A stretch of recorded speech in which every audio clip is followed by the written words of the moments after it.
Hi there, it's my turn to do a rubber chicken challenge, and I thought I would do mine on photography. No surprise there. So here I am, I'm in my new office. I've got my photography books on the shelf there, my 101 Men in Kilts book there behind me. And what I thought I'd do is just talk through a little bit about how to get a good headshot. Illustrated, I'm going to be showing some hopefully familiar faces to illustrate my talk, and then I will set a wee challenge at the end with a prize. So first of all, how to get good headshots. So the first thing and most important thing really is to get good lighting. So if you don't have the lighting right, your headshot's not going to work. It's going to be too dark or too shadowy. And for this one, I'm going to illustrate Mr. Dave Yates, our would-be Jesus. And you can see in this photograph, he's gazing up at the light, having some kind of religious experience. And I think that works very well for Dave there, and nice hairy chest too. Secondly, what to wear. So people always ask me, what should they wear for a headshot? Should they be casual? Should they be smart? And I think it's good to be bold. So choose a bold colour and don't be afraid of, some frills, maybe a corset. See where I'm going with this? Katrina, thank you very much for this lovely headshot here. She's got frilly sleeves. She's clearly loving life. So I think, be bold in your sartorial choices.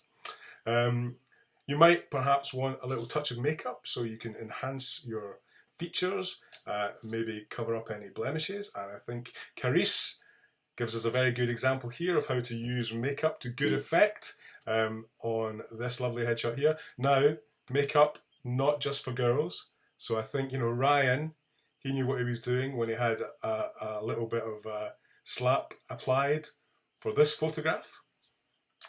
Yes. Now, facial expression.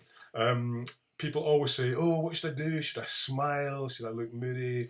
And I think headshot is you're trying to get cast, obviously. So you should be as attractive as possible for prospective casting agents. So, if you're a young, good-looking guy like James White, you might want to, make sure that you're looking good in your headshot. I think there's a particularly handsome shot of James. Much shorter hair there than he has now. He's starting to look a bit like an old hippie. I sometimes find that if you can catch someone by surprise, you often get a good headshot. And Gillian, excellent. Get Gillian here. She obviously wasn't expecting that one, and we've got a lovely expression from her there. Now, this word of caution. This can go too far. So if you're trying to catch someone by surprise, it can go into an area that you don't want, as illustrated by Ross here. And that's, I think we can all agree, gone a little too far. This one might have been more to do with what he was wearing at that point. I won't say what he was wearing, just, in case there's any younger viewers watching, but that might be why he's looking frightened in this one. And fans of the television show Friends will know about Joey's smell the fart acting. So there is a headshot equivalent of that. So even when you've got a very good looking man like Owen, you can get a smell the fart, or I think this is closer to squeezing out a fart, look for a headshot. Props, you might want to introduce a prop into your headshot.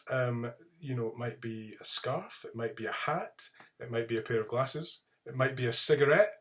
Pamela Mackey, look at that, excellent work there, using a cigarette to look smoky and sultry in her Elegies photo shoot there. And lastly, people think a headshot is just one person, but it doesn't have to be. I think Andy and Lee show here the perfect duo shot. I'm not quite sure how you say it, but you can definitely make a headshot work for two people as well as one. So that's my quick guide to how to take a good headshot. Now, most people have got a decent camera these days or a good phone. And you can rig up a little bit of a little light setup quickly. So what I'd like you to do is take a headshot yourself. You can get someone to take it for you if you want. Take a headshot with your phone or with camera. Do what you want. Be creative. Post them underneath this video. What I'm going to do is I'm going to choose two. I'm going to choose the best male and the best female headshot. And when all this craziness is over, I will give you a proper professional headshot, and I promise to take that one a bit more seriously than I have done this today. So hope you're all well, hope you're all staying safe, hopefully see you all soon, and enjoy mucking about with your cameras.